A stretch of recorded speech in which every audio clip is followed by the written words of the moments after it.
Hello दोस्तों, कैसे हो आप। जय माँ भगवती कोचिंग क्लासेस में आपका बहुत बहुत स्वागत है।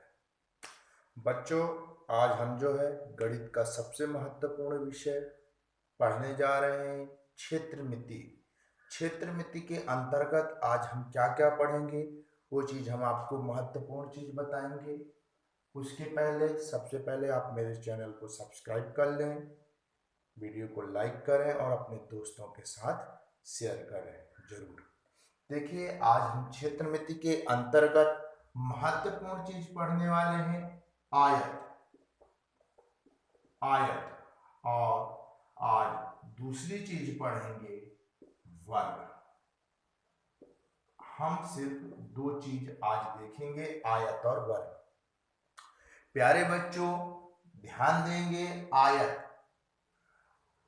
और वर्ग चार भुजाओं से बंद आकृति। मैं आयत की बात करता हूं, चार भुजाओं से बंद आकृति जिसके आमने सामने की भुजा बराबर हो। बच्चों, आयत की पहचान हम कैसे करेंगे? आयत को कैसे पहचानेंगे कि ये आयत है? प्यारे बच्चों, ध्यान से देखें, आयत की पहचान इसके आमने सामने की भुजा बराबर होता है। ध्यान देंगे, जितना माप A से D तक का है उतना B से C होगा। अगर A से D 3 सेंटीमीटर है तो B से C भी 3 सेंटीमीटर की होगी। अगर A से B आपका 2 सेंटीमीटर का है तो D से C तक भी 2 सेंटीमीटर होगा। समझ में आ गया होगा। प्यारे बच्चों, ध्यान देंगे, प्रत्येक कोण 90 अंश का होता है। जो चारों कोण होते हैं वे 90 अंश के, प्रत्येक कोण, ये भी 90 अंश का, ये भी 90 अंश, 90 और 90। समझ में आ गया होगा। आयत की पहचान कैसे करेंगे? पहला, आमने सामने की भुजा बराबर होगी। क्लियर हो गया। दूसरी बात करेंगे वर्ग की। वर्ग, आयत की बात हो गई, अब बात करते हैं वर्ग की। वर्ग में चारों भुजाएं बराबर होते हैं। इनका माप जो है, चारों भुजाओं की माप जो है बराबर होता है। बच्चों, अगर ये आपका 3 सेंटीमीटर की एक भुजा है तो ये भी आपकी 3 सेंटीमीटर की होगी, 3 सेंटीमीटर की होगी, 3 सेंटीमीटर की होगी। चारों भुजाओं का माप बराबर होता है, किसमें? वर्ग में। परंतु बच्चों, दोनों में समरूपता एक चीज दिखेगी, इसका भी प्रत्येक कोण 90 अंश का होता है, इसका भी प्रत्येक कोण 90 अंश का होता है। प्यारे बच्चों, सिर्फ एक ही अंतर है। अगर मैं अब बात करता हूं परिभाषा की, तो आपको परिभाषा याद करने की आवश्यकता नहीं पड़ेगी। आप सिर्फ आकृति देख के परिभाषा बना लेंगे। ऐसी आकृति जिसके आमने सामने की भुजा बराबर हो, ऐसी आकृति जिसके आमने सामने की भुजा बराबर हो वह आयत कहलाएगी। ऐसी आकृति जिसकी चारों भुजाएं बराबर हो वह वर्ग कहलाएगी। दोनों समझ में आ गया होगा। प्यारे बच्चों, अब हम बात करते हैं परिमाप की।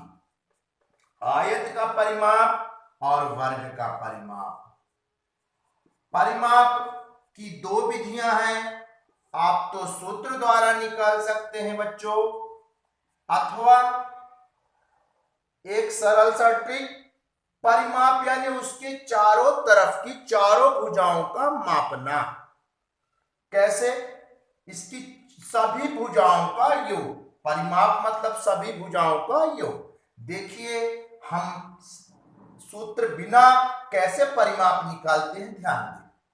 जैसे आयत के परिमाप के लिए भुजा 3 सेंटीमीटर, प्लस 2 सेंटीमीटर, फिर 3 सेंटीमीटर, फिर 2 सेंटीमीटर। 3 2 5, 3 2 5 बच्चों कितना हो गया? 10 सेंटीमीटर। समझ में आ गया होगा। अब इसी को मैं सूत्र से निकालता हूं परिमाप। आयत के परिमाप का सूत्र होता है आयत के परिमाप।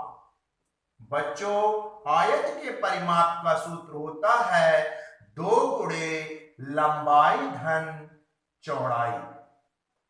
ध्यान देंगे, 2 गुणे लंबाई धन चौड़ाई।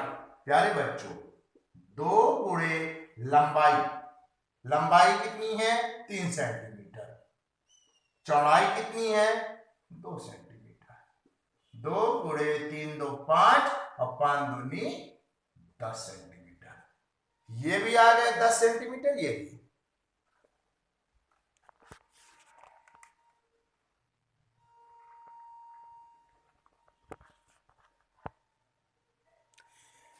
ध्यान देंगे, माफ करिए थोड़ा सा वीडियो डिस्टर्ब हो गया। ध्यान देंगे बच्चों, अब इसी में वर्ग का परिमाप, मैं बात करूंगा वर्ग के परिमाप की। तो वर्ग का परिमाप चारों भुजाओं का योग। जो आयत के लिए था वही इसके लिए भी होगा, वर्ग के लिए भी चारों भुजाओं का योग। 3 3 3 3 कितना हुआ बच्चों? 12। 3 प्लस 3 प्लस 3 प्लस 3 12। अच्छा, सूत्र से कैसे निकालेंगे वर्ग का परिमाप? वर्ग के परिमाप का जो सूत्र होता है 4 गुणे भुजा। याद रखेंगे 4 गुणे भुजा वर्ग के परिमाप का सूत्र, और आयत के परिमाप का सूत्र 2 गुणे लंबाई धन चौड़ाई। समझ में आ गया बच्चों। हम इसी में आयत और वर्ग की परिमाप हो गई, परिभाषा हो गई। अब हम क्षेत्रफल की बात करते हैं। क्षेत्रफल, आयत का क्षेत्रफल सूत्र क्या होता है?